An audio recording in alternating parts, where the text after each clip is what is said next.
The sound of metal clanging echoes in the darkness. One by one, 6 strangers awaken from unconsciousness, their bodies stiff and their minds disoriented. The air is thick, and the room is cold, with the sensation of hard, unyielding surfaces beneath them. Their eyes struggle to adjust to the dim light that barely illuminates their surroundings. Panic rises as they realize they are not where they last remember being. There is no memory of how they arrived here, only the overwhelming awareness that something is terribly wrong. The first to wake is the cop, his instincts kicking in as he surveys the strange, featureless room. As each person slowly regains consciousness, confusion sets in. The room is a perfect cube, with smooth metallic walls, floor, and ceiling, each side identical and without any distinguishing features. The only breaks in the uniformity are the 4 doors on each wall, marked by faint outlines. A sense of unease creeps in as they take in their surroundings. The cop checks his pockets, finding nothing. The math whiz rubs her temples, trying to make sense of the room's dimensions. The building designer touches the walls, feeling for seams or hidden mechanisms. The doctor instinctively checks the others, ensuring no one is hurt. Their minds race as they exchange glances, trying to understand what is happening. Voices begin to cut through the silence as they introduce themselves, each person cautiously sharing their name and what they remember last. The cop takes the lead, trying to establish order. The math whiz nervously talks about the cube structure, already calculating possibilities in her head. The building designer speculates on the materials and construction, while the doctor, focused and calm, reassures the others that panic won't help. The escape master, silent until now, begins inspecting the doors, searching for weaknesses. The disabled man, seemingly the most vulnerable, observes them all, quietly absorbing the details of their personalities and the situation. Trust is not yet established, but a shared goal starts to form. They need to find a way out. The group stands in silence for a moment, each processing the bizarre situation. The cop, sensing the need for action, suggests they start by exploring the room they're in. Reluctantly, the others agree, and they spread out, examining every inch of the walls, floor, and ceiling. The building designer taps on the metal walls, listening for any variation in sound that might indicate a hidden compartment or passage. The math whiz begins measuring the dimensions of the room with whatever makeshift tools she can find, trying to calculate any patterns or hidden geometry that might reveal an exit. Meanwhile, the escape master inspects the doors, running his fingers along the edges, feeling for traps or triggers that could spell danger. As they explore, they notice the doors are uniform in design, each one potentially leading to another identical room or something far worse. The group debates whether they should open one of the doors, knowing that whatever lies beyond could either bring them closer to freedom or deeper into the unknown. After a brief discussion, the cop makes the decision to open one of the doors. With everyone holding their breath, the escape master carefully pulls it open, revealing another room identical to the one they are in. They cautiously step through, only to find themselves in yet another cubic chamber, equally featureless. They decide to press on, moving from room to room, each one a mirror image of the last. The repetition begins to wear on them, and a feeling of dread builds as the realization dawns.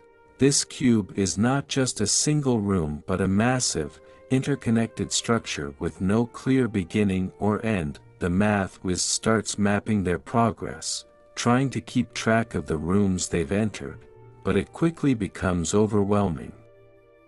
The sheer scale of the cube is staggering, and the possibility of wandering endlessly through its maze-like configuration becomes a terrifying reality. The building designer theorizes that they could be inside some sort of gigantic mechanical structure, each room serving a specific purpose they have yet to understand. But without any landmarks or distinguishing features, they feel as though they are merely moving in circles. As the hours pass, unease begins to settle over the group. They grow more fatigued, their nerves fraying with each step they take into the unknown.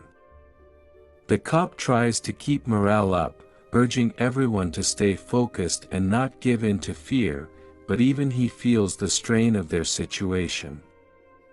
The doctor notices the growing tension and tries to mediate, suggesting they take a moment to rest and regroup, but the escape master insists they keep moving, fearing that staying in one place too long could be dangerous. The disabled man, who has been quiet for most of the journey, finally speaks up, his voice calm but laced with concern.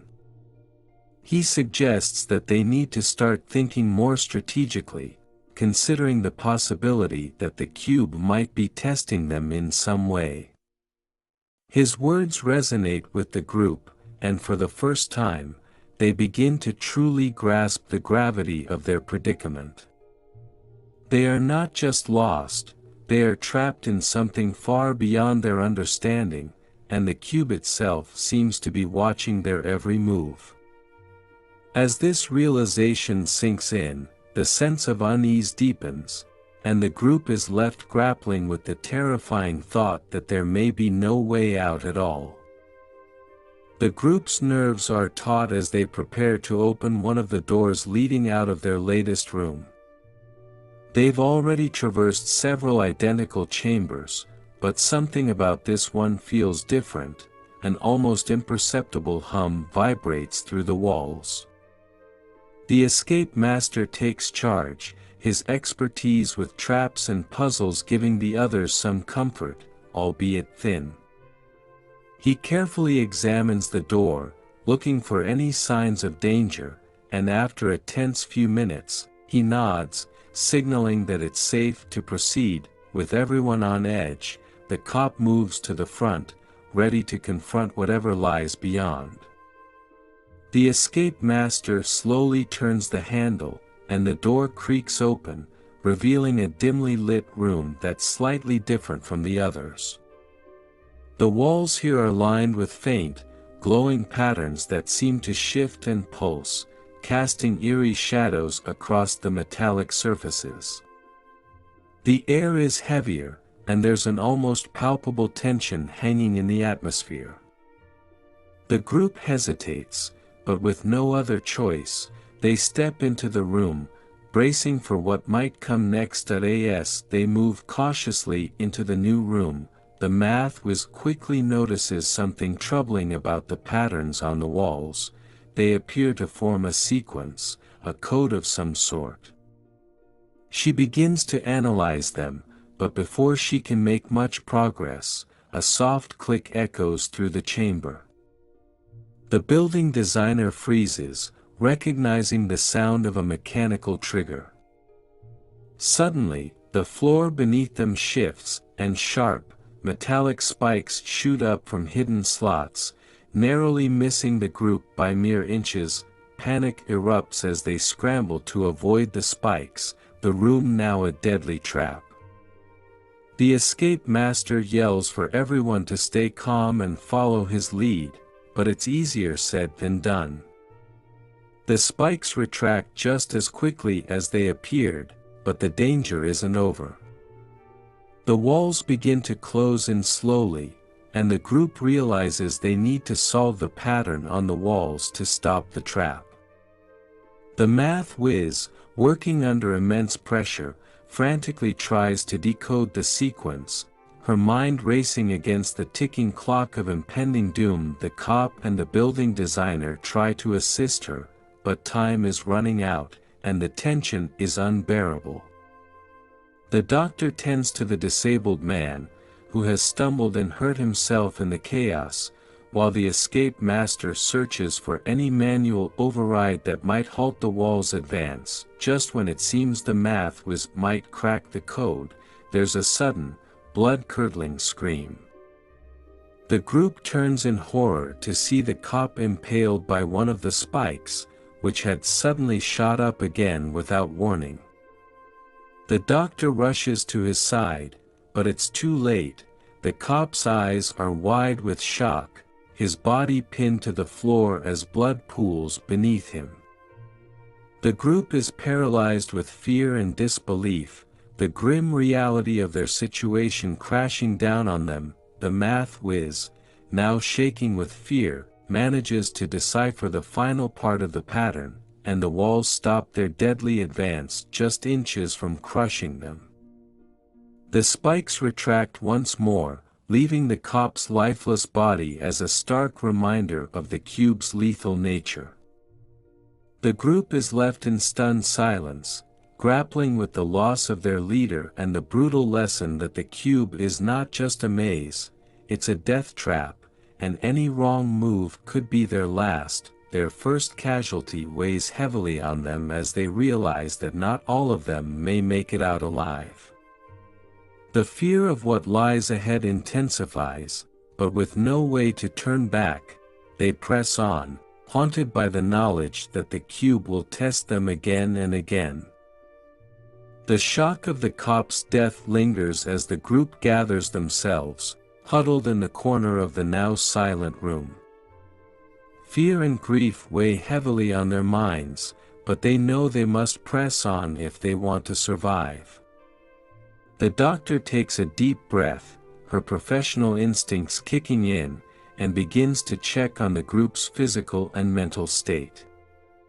The disabled man, who had stumbled earlier, is in pain, but he insists he's fine. His sharp mind and keen observation skills are intact, and he urges the others to focus on their escape. The escape master, though visibly shaken, pushes his emotions aside and starts to assess their situation. He speaks up, emphasizing the need for each person to contribute their unique abilities if they are to make it out alive. They agree, recognizing that the cube's challenges will likely require a combination of their skills. The building designer suggests that understanding the cube's structure could give them an edge, while the math whiz offers to use her knowledge to crack any codes or patterns they encounter. Each member of the group begins to realize the role they must play. The doctor knows she must be ready to heal and provide clarity in moments of crisis. The escape master is the one who can guide them through traps, using his experience to keep them alive. The building designer's insight into the cube's construction could reveal hidden pathways or vulnerabilities. And the math whiz's analytical mind becomes crucial to deciphering the cube's cryptic puzzles.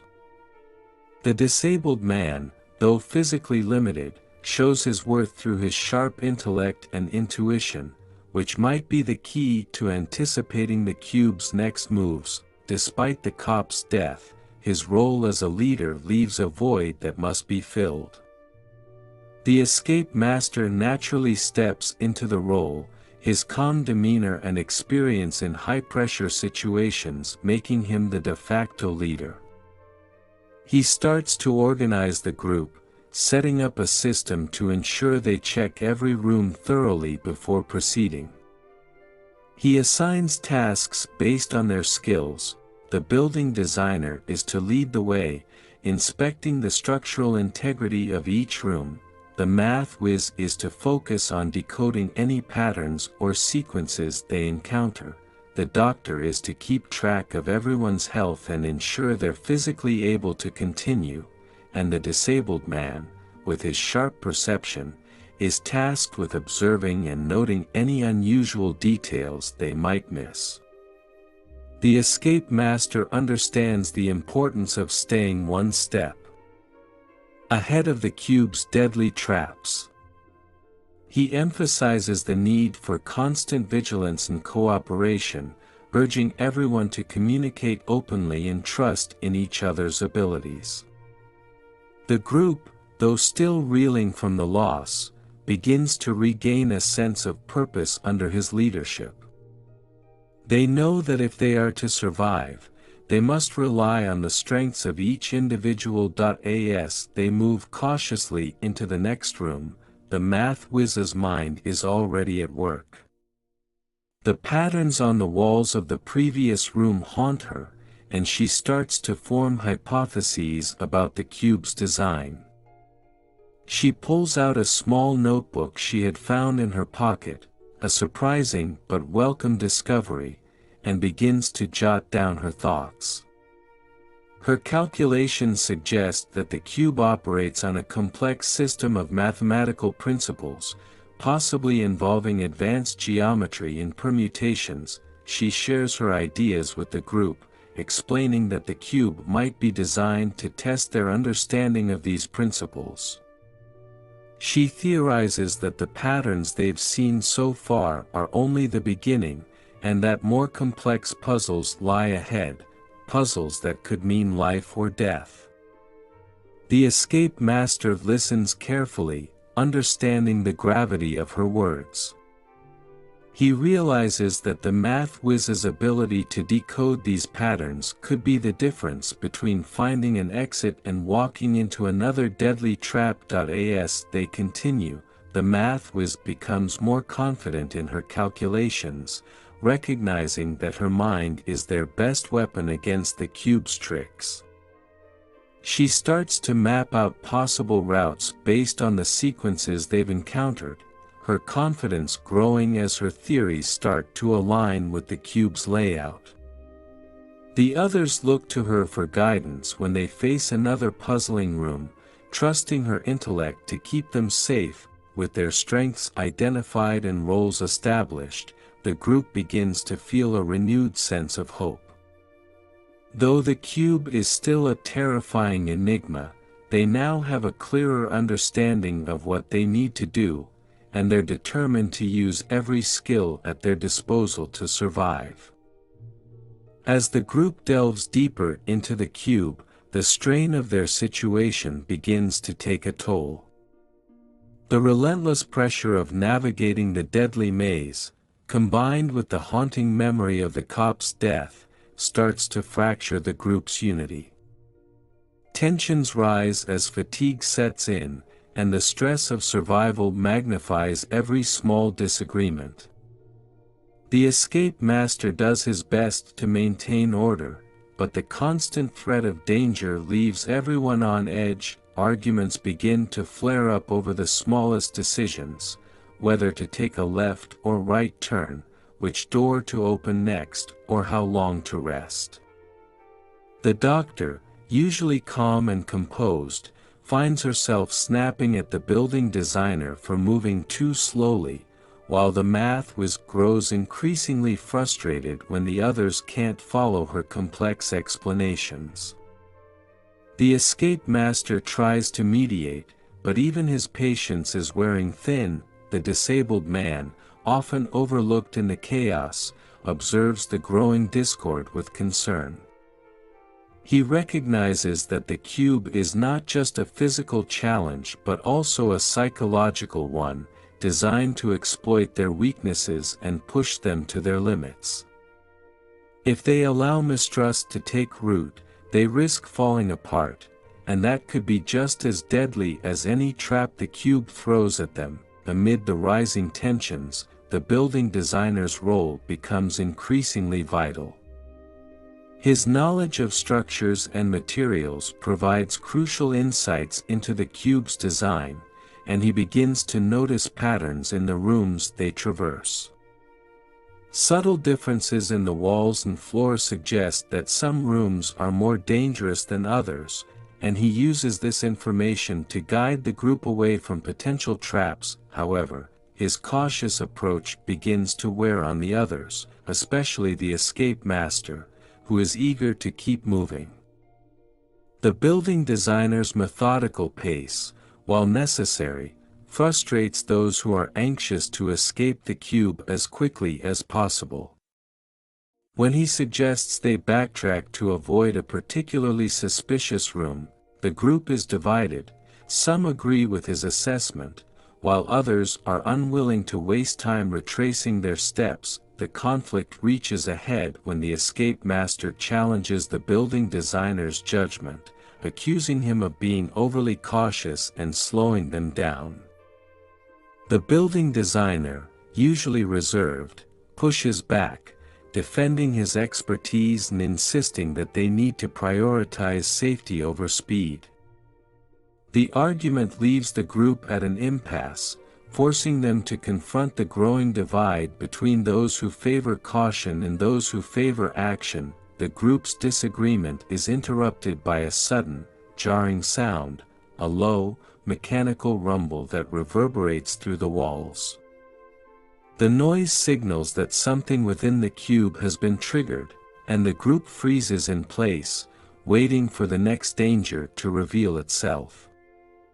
The escape master, determined to take charge, makes a split-second decision. They need to move forward, and fast. The building designer, however, spots a potential flaw in the room ahead, a slight unevenness in the floor that could indicate a pressure plate. He warns the group to stay back and insists on investigating further before they proceed. The escape master, his frustration boiling over, challenges him directly, accusing the building designer of being paranoid and wasting time. The rest of the group is torn between the two. Do they trust the building designer's expertise and wait, or do they follow the escape master's lead and push forward? The doctor, sensing the gravity of the decision, suggests they take a vote, but even this simple solution stirs tension, as trust in each other begins to erode. In the end, the decision is made to trust the building designer. He carefully inspects the floor, confirming his suspicion that a trap lies ahead. He finds a way to deactivate the pressure plate, allowing the group to pass safely through the room. The escape master, though grudgingly, acknowledges that the building designer was right. This moment serves as a critical test of trust within the group. They realize that while disagreements are inevitable, they must rely on each other's strengths and respect each other's expertise if they are to survive. The escape master and the building designer reach an uneasy truce, understanding that both caution and decisiveness are necessary in their predicament. As they move forward, the group is more aware than ever of the thin line between trust and distrust. The cube's challenges are not just physical, they are psychological, pushing them to question each other's motives and decisions. The experience leaves them wary but also more determined to work together, knowing that their survival depends on it. As the group continues navigating the cube, an unsettling realization begins to take hold. After hours of moving through identical rooms, a disturbing pattern emerges. They seem to be circling back to places they've already been. The math whiz is the first to voice her concern, her calculations revealing that they may be trapped in some sort of loop. She shares her findings with the group, explaining that the cube's layout might not be as straightforward as they initially thought. It could be shifting, reconfiguring itself to disorient them, or perhaps they've been moving in circles without realizing it. The building designer, intrigued, begins to map out the rooms they've traversed, comparing his notes with the math whiz's calculations. Their suspicions are confirmed. They've entered a loop, and the cube is deliberately trapping them in a cycle with no apparent way out. this discovery sends a wave of despair through the group. If the cube is designed to keep them moving in circles, how can they ever find an exit? The escape master, however, refuses to give in to hopelessness. He believes there must be a way to break the loop, a flaw in the cube's design that they can exploit. The escape master takes charge, drawing on his extensive experience with escape rooms and traps. He begins to analyze their surroundings more closely, looking for any inconsistencies or clues that might reveal how the cube's loop operates. He explains to the group that every trap has a pattern, a logic that can be understood and outwitted. He starts by examining the doors, walls, and ceilings of each room, searching for anything that stands out, a hidden switch, a slight difference in texture, or a sound that doesn't belong. The others follow his lead, their faith in his expertise renewed. The escape master instructs them to mark each room they pass through, leaving symbols or markings behind to track their progress and confirm whether they're revisiting the same spaces. As they continue, the escape master's method begins to yield results. He notices that certain rooms have subtle variations, imperfections that the cube's designers overlooked. These tiny details, like a slightly misaligned panel or a faint hum that only occurs in certain rooms, provide crucial hints about the loop structure. The escape master theorizes that the loop is not perfect, it has weak points that they can exploit to break free. With the escape master's guidance, the group formulates a plan to break out of the loop.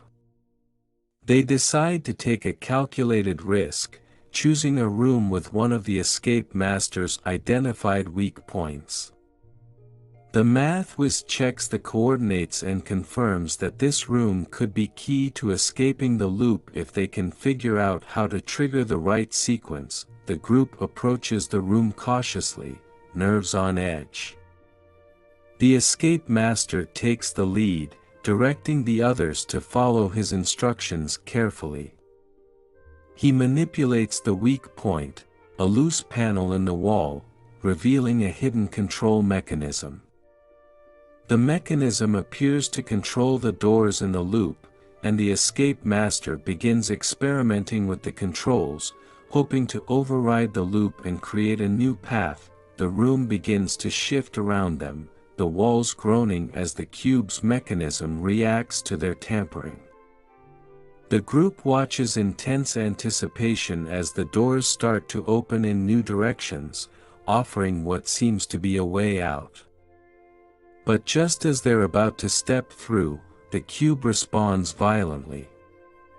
Alarms blare, and the walls begin to close in, forcing the group to scramble back into the previous room to avoid being crushed. Their attempted escape is thwarted, and they're forced back into the loop, the doors sealing shut behind them.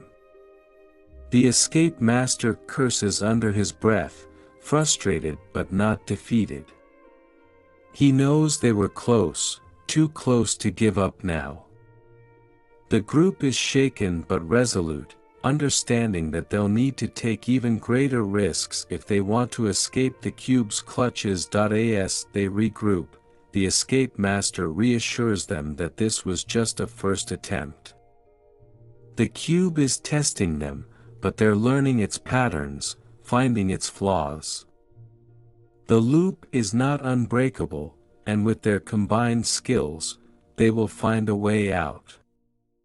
The group, though weary, draws strength from the escape master's determination, ready to face whatever the cube throws at them next. Determined to escape the loop, the group refines their strategy.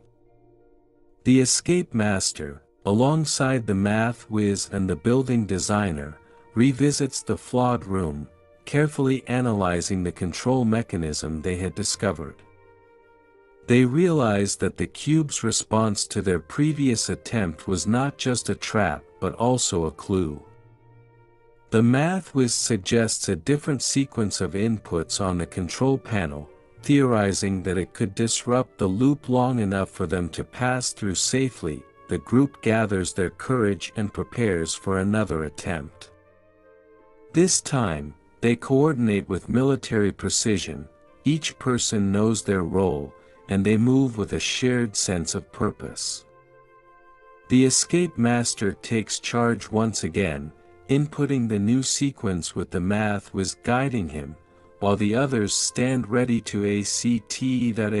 The sequence is completed, the room shifts around them, but this time the reaction is different. Instead of closing in on them, the walls retract, and a new path opens up, leading to an unexplored part of the cube. The group hesitates for only a moment before rushing through, knowing that the window of opportunity could close at any second. They move quickly, leaving the looping section of the cube behind. Relief washes over them as they realize they've finally broken free of the endless cycle. For the first time, it feels like they've made real progress, and the weight of despair that had been crushing their spirits begins to lift. As they advance through the new rooms, the group encounters a fresh set of challenges, traps more devious and dangerous than those they've faced before. In one particularly treacherous room, the floor suddenly gives way, revealing a hidden pit beneath their feet. The escape master manages to leap to safety, but the doctor isn't as lucky. She slips, teetering on the edge, and for a terrifying moment, it seems she'll fall to her death. Reacting with lightning speed, the escape master reaches out and grabs her hand just in time. He struggles to pull her back up, his grip slipping as the doctor's weight threatens to drag them both into the pit.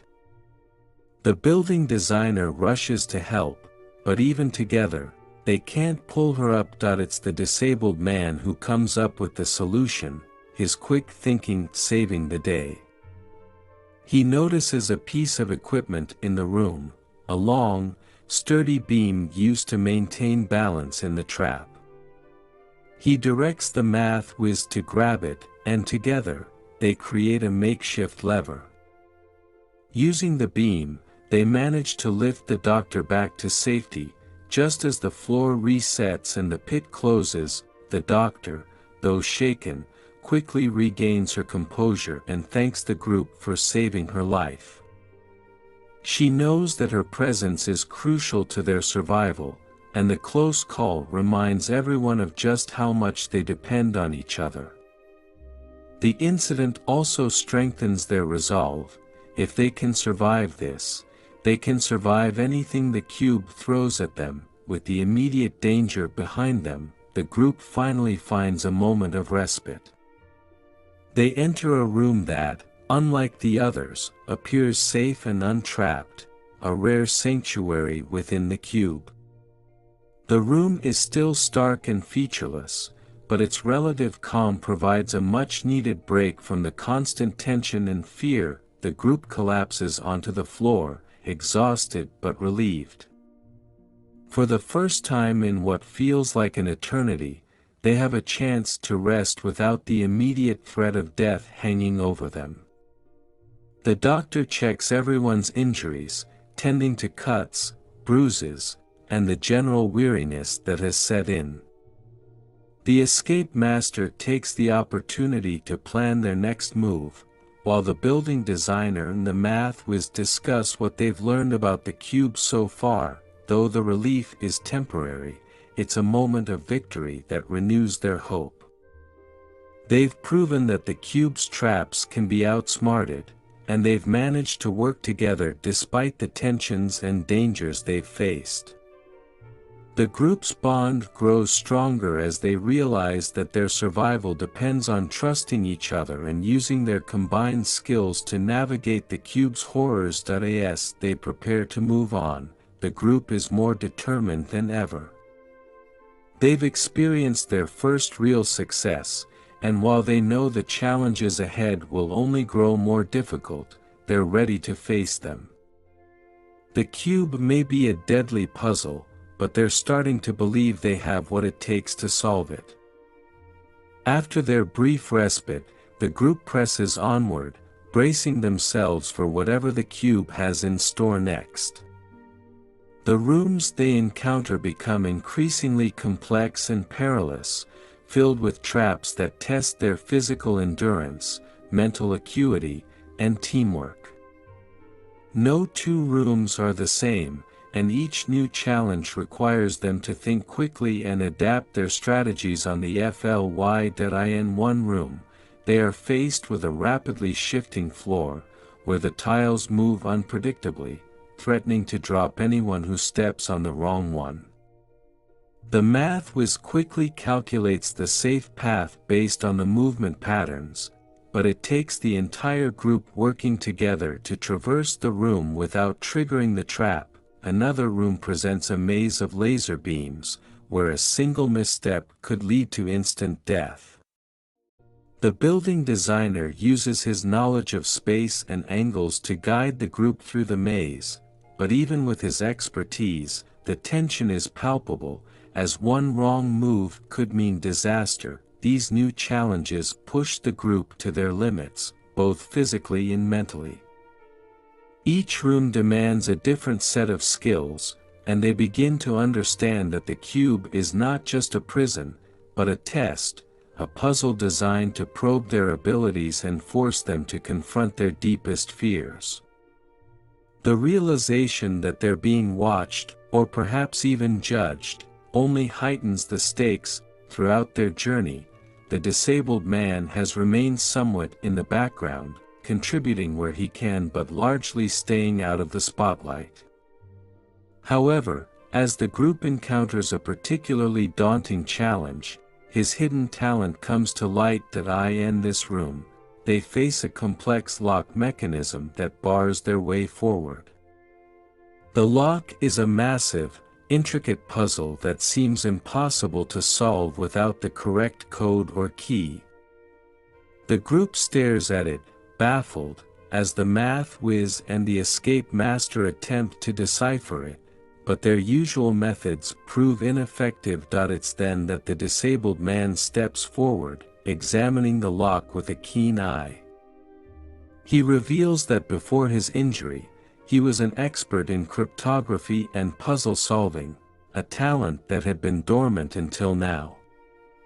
The group watches in awe as he begins to manipulate the lock's components, his hands moving with surprising dexterity and precision. He explains his process as he works, showing the others how the lock's design is based on a series of coded patterns, each of which must be aligned in a specific sequence to unlock the door.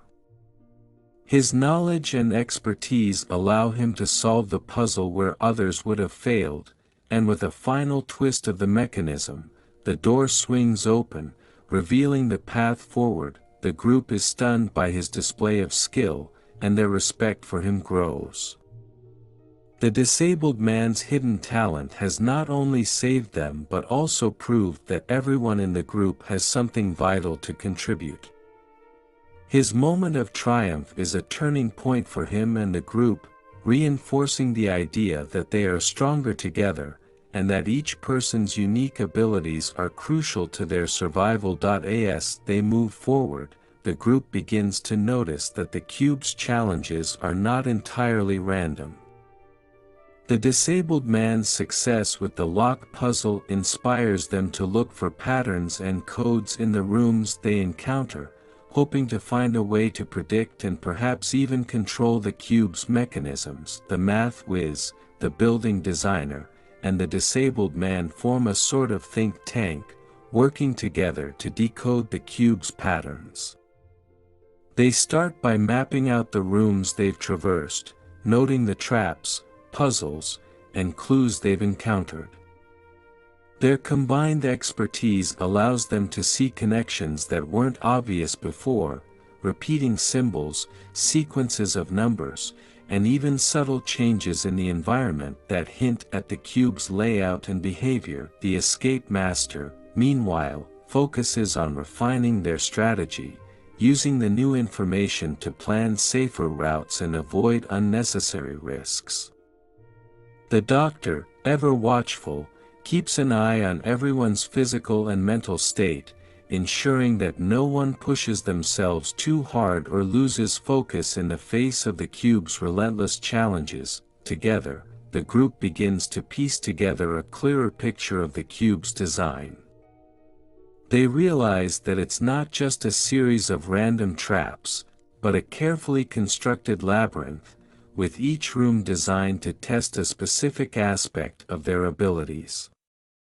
The more they learn, the more confident they become that they can outwit the cube and find a way out. However, as they delve deeper into the cube's patterns, they also become aware of the dangers of overconfidence. The cube is constantly changing, and what works in one room may not work in the next. They must stay vigilant and adaptable, using their growing knowledge without letting their guard down. By the end of the chapter, the group has made significant progress in understanding the cube's mysteries. They've uncovered some of its secrets, but they know that the hardest challenges are yet to come. The deeper they go, the more complex the puzzles and traps become, and they'll need to rely on everything they've learned, and each other, if they hope to survive. As the group continues to navigate the increasingly treacherous cube, they grow more confident in their ability to decode its patterns. This confidence, however, leads to a critical error. The math whiz, whose calculations have guided them through numerous rooms, makes a small but significant mistake. While analyzing the next room, she misjudges the timing of a sequence of deadly traps, rapidly shifting walls that could crush anyone who crosses at the wrong moment. Believing she has solved the puzzle, the math whiz confidently signals the group to proceed. The others, trusting her judgment, prepare to follow her lead. The escape master, usually cautious, decides to go first, eager to keep the momentum going. The group watches tensely as he steps into the room, following the math whiz's instructions to the letter. The moment the escape master enters the room, it becomes clear that something is wrong. The timing of the wall's movements doesn't match the math whiz's calculations. Before anyone can react, the walls begin to close in too quickly, and the escape master is caught in the middle of the room with no time to retreat. Panic sets in as the group watches in horror. The math whiz, realizing her mistake, frantically tries to recalculate the timing, but it's too late. The walls slam shut with a sickening crunch, and the escape master is crushed before their eyes. The room falls silent, the group frozen in shock and disbelief. The gravity of the situation hits them hard. The escape master, who had been their leader and guide, is gone. The math whiz is devastated, blaming herself for the miscalculation that led to his death. The rest of the group is overwhelmed with grief and guilt, knowing that they trusted her judgment without question. The consequences of this error weigh heavily on them all.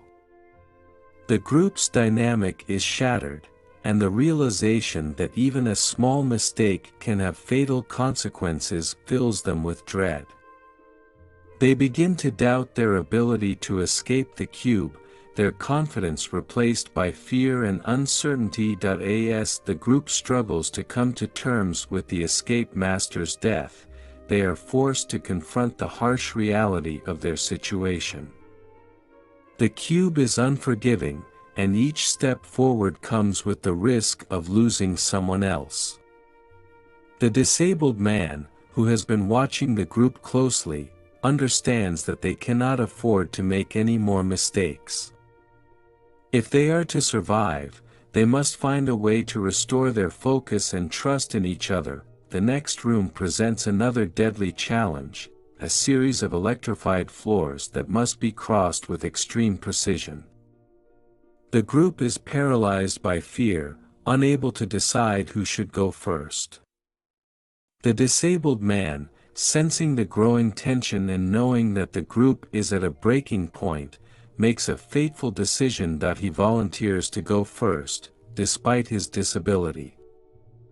The others protest, but he insists, explaining that someone has to take the risk and that he is willing to make the sacrifice if it means giving them a chance to escape. The group is reluctant to let him go, but they understand that his courage is the only thing keeping them from falling apart. With a steely resolve, the disabled man begins to navigate the electrified floor. His movements are slow and deliberate, each step carefully measured to avoid the deadly currents. The group watches in silence, their hearts in their throats, as he inches forward but he makes it halfway across the room before his luck runs out. A misstep triggers a surge of electricity, and the room is filled with the smell of burning flesh. The disabled man collapses, his body convulsing as the currents take their toll. In his final moments, he manages to push himself forward, using the last of his strength to deactivate the trap, allowing the others to cross safely. The group rushes to his side, but it's too late. The disabled man dies in their arms, his sacrifice giving them a chance to move forward. His loss is a devastating blow, but it also serves as a reminder of the stakes they're facing. They cannot afford to let fear paralyze them. If they are to survive, they must honor his sacrifice by continuing to fight for their lives. As they leave the room, the group is united in their grief, but also in their determination. The losses they've suffered have made them stronger, more focused, and more determined than ever to escape the cube. They know that the road ahead will be even more dangerous, but they are ready to face it, knowing that they carry the memories and sacrifices of those they've lost with them. With two of their group lost, the survivors press on, their resolve hardened by the sacrifices that have brought them this far. The remaining four, cop, math whiz, building designer, and doctor, move through the cube with a grim determination, each step taking them closer to the heart of the labyrinth. The rooms become even more complex and hostile, as if the cube itself is aware that they are nearing its core. The challenges they face require every ounce of their combined skills, and the margin for error grows thinner with each passing moment. The math whiz, having regained her confidence, works tirelessly to analyze each new room, while the building designer uses his knowledge to anticipate hidden dangers. The doctor, though burdened with grief, continues to tend to their wounds, both physical and emotional, ensuring they have the strength to keep moving. The cop, now the de facto leader, maintains order and discipline, pushing them forward even when fatigue and fear threaten to overwhelm them. As they draw closer to what they believe to be the center of the cube, they notice subtle changes in their environment. The rooms become more uniform, the traps more intricate and insidious. It's clear that they are approaching something significant, but whether it's their escape or their doom remains uncertain. The group finally arrives at what appears to be the central chamber of the cube, a massive, ominous room unlike anything they've encountered before. The chamber is a perfect cube, with walls, ceiling, and floor all made of the same smooth, featureless metal. In the center of the room stands a towering structure, a monolith that pulses with a faint, eerie light. As they step into the room, the door behind them seals shut, and the monolith begins to hum with a low, resonant frequency. The group realizes that this is the final test, the culmination of everything they've faced so far. The monolith is both a puzzle and a trap, designed to challenge their minds and bodies in ways they can't yet fully comprehend. The math whiz immediately begins analyzing the monolith, searching for patterns or codes that might unlock it. The building designer examines the room's structure, looking for clues that could help them deactivate the trap. The doctor and the cop stand guard, ready to respond to any sudden dangers. As they work, the room begins to shift and change, the walls closing in and the floor rising beneath them. The group is forced to move quickly, adapting to the constantly changing environment while trying to decipher the monolith's secrets. It's a race against time, as the room itself becomes increasingly hostile, threatening to crush them if they can't solve the puzzle in time. The tension is palpable as the group struggles to keep their focus. Each member must use their unique skills to contribute to the solution, but the pressure is immense, and the slightest mistake could be fatal. The ultimate test is not just of their intelligence and resourcefulness, but of their ability to work together as a cohesive unit. Just as the room seems ready to collapse on them, the math whiz deciphers the final code, and the monolith emits a blinding flash of light. The room abruptly stops moving, and the oppressive hum of the monolith fades into silence. The group stands in stunned disbelief as the walls begin to shift once more, this time revealing an exit. As they approach the exit, a voice echoes through the chamber, cold and emotionless. It reveals the truth behind the cube. It was an experiment, a cruel test designed to push the limits of human endurance, intelligence, and cooperation. The group's journey through the cube was a carefully orchestrated ordeal, meant to observe how they would react under extreme pressure and how far they would go to survive. The voice also reveals that they were not the only ones subjected to this test. There were others, in other cubes, facing their own trials. Some succeeded, others failed, but the experiment continued regardless of the outcome. The revelation is both a relief and a horror. They have survived the cube, but at what cost? The lives of their companions, the psychological toll of the endless traps and challenges, these were all part of a twisted game, conducted by unseen observers who cared nothing for their suffering. As they step through the exit, the group is left to confront the reality of what they've endured. They have escaped the cube, but they are forever changed by the experience. The truth of the cube may never fully be understood, but they know that they've faced the ultimate test and emerged on the other side. The final stretch of their journey is over, but the scars it has left will remain with them forever. They may have won their freedom, but the price of that victory is a burden they will carry for the rest of their lives. After the harrowing ordeal in the central chamber, the survivors find themselves standing before what appears to be the last door in the cube.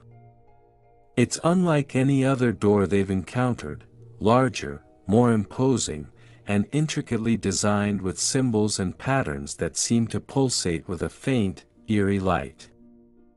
There's a sense of finality to it, as if this door holds the answers they've been seeking, and beyond it lies either their freedom or something far more sinister. The group hesitates, the weight of their journey pressing down on them. Each of them feels the loss of their fallen comrades, their sacrifices hanging heavy in the air. The math whiz, still shaken by her earlier mistake, steps forward first, her eyes scanning the door for any hidden traps. The building designer and the cop join her, carefully analyzing the symbols, while the doctor watches their backs, ever vigilant. It takes time, but eventually, they manage to unlock the door's mechanisms. As they do, the symbols on the door glow brighter, and the door slowly begins to open, revealing a pitch-black void beyond it. There's no turning back now, they must face whatever lies ahead. As the group steps through the door, they are enveloped in darkness, the oppressive silence only broken by their own footsteps. Suddenly, lights flicker on, revealing a stark, sterile room that feels completely out of place compared to the rest of the cube. The walls are smooth and white, and in the center of the room stands a single, ominous console, its surface covered in buttons, levers, and screens displaying streams of data. The voice from the central chamber returns, this time clearer, as if it's coming from all around them. It explains the true purpose of the cube, an experiment designed to study human behavior under extreme conditions. The survivors were chosen for their unique skills, each one playing a vital role in the overall test.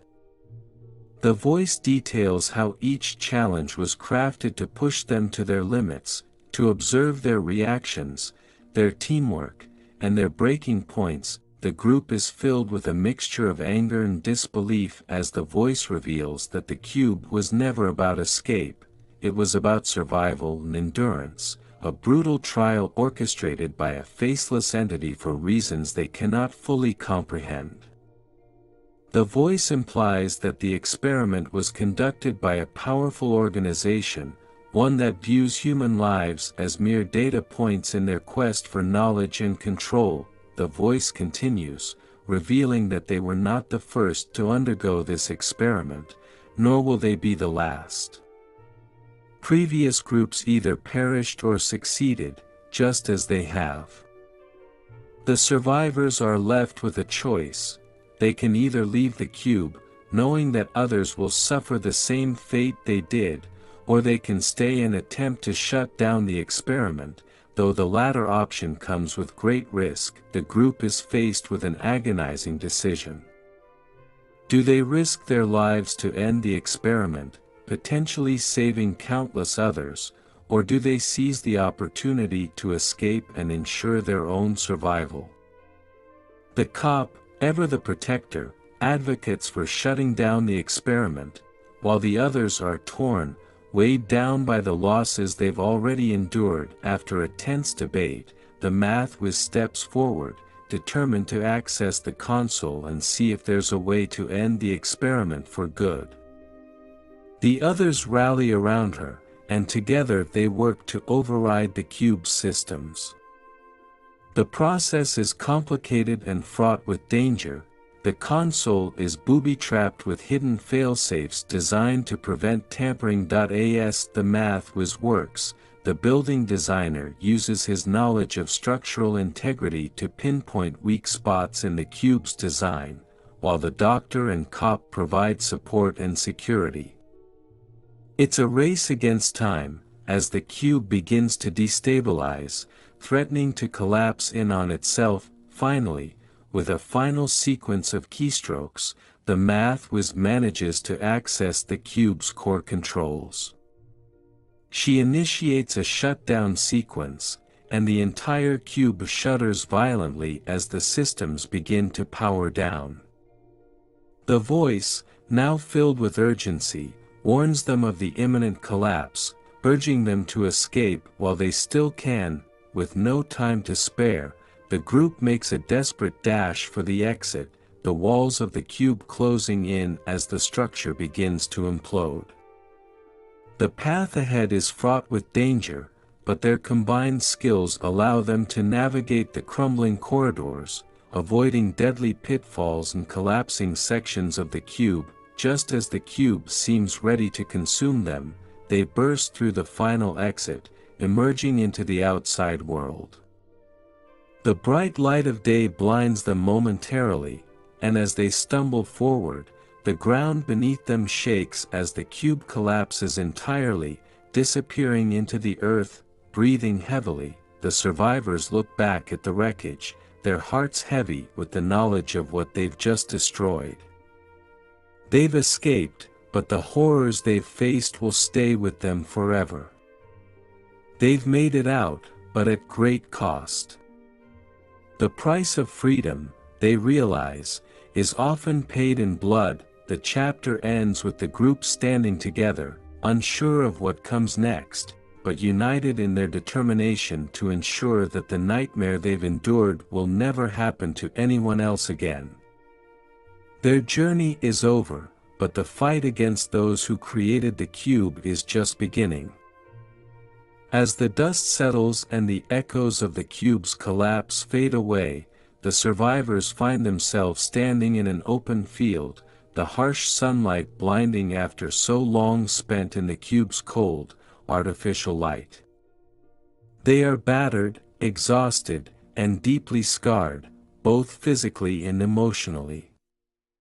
The air is thick with the weight of what they've just endured, and the silence is deafening as they grapple with the reality of their situation. The landscape around them is eerily tranquil, a stark contrast to the nightmare they've just escaped. There's no sign of the organization behind the cube, no immediate danger, just an overwhelming sense of emptiness. The group takes a moment to collect themselves, trying to process the fact that they're finally free. The doctor checks each of them for injuries, though they all know that the wounds that need healing the most are the ones they can't see. The cop, ever vigilant, scans the horizon for any sign of pursuers, but there's nothing, just endless fields stretching out in every direction. The building designer looks back at the spot where the cube once stood, now just a pile of rubble, and wonders if they've truly escaped or if they're still part of some larger, more insidious plan. The survivors are overcome with a mixture of relief, guilt, and grief. They've made it out alive, but the memories of those they lost weigh heavily on them. The math whiz, who played a crucial role in their survival, is haunted by the thought of the countless others who might still be trapped in similar cubes, subjected to the same cruel experiments. As they gather their strength, the group begins to discuss their next steps. The questions that have plagued them throughout their ordeal remain unanswered. Who was behind the cube? What was the true purpose of the experiment? And, most importantly, why were they chosen? The math whiz speculates that the organization might have been monitoring them from the moment they woke up inside the cube, studying their every move to gather data on how different personalities and skill sets interact under extreme stress. But the bigger question remains: what will this data be used for? Is there a larger, more nefarious plan in motion that they've only just begun to uncover? The survivors debate whether to go public with their story or to lay low and avoid drawing the attention of the powerful entity behind the cube. The cop argues that they have a responsibility to expose the truth, to prevent others from suffering the same fate. The building designer, however, is more cautious, warning that they might be targeted if they attract too much attention. As they talk, they realize that even though they've escaped the cube, they are still prisoners of their own uncertainty. The outside world is no longer a place of safety, it's a battlefield where they must decide how to fight back against an enemy they can't see or fully understand. Despite the unanswered questions, the group knows that they must stick together if they are to have any hope of taking on the forces behind the cube. They make a pact to protect one another, to seek out answers, and to bring down the organization responsible for their suffering, no matter the cost. The chapter ends with the survivors walking away from the ruins of the cube, their steps heavy but determined. They don't know where the path will lead, but they are united by a shared purpose: to uncover the truth and ensure that the horrors they've experienced will never be repeated. The outside world is vast and filled with unknown dangers, but they've survived the cube, and they will face whatever comes next together.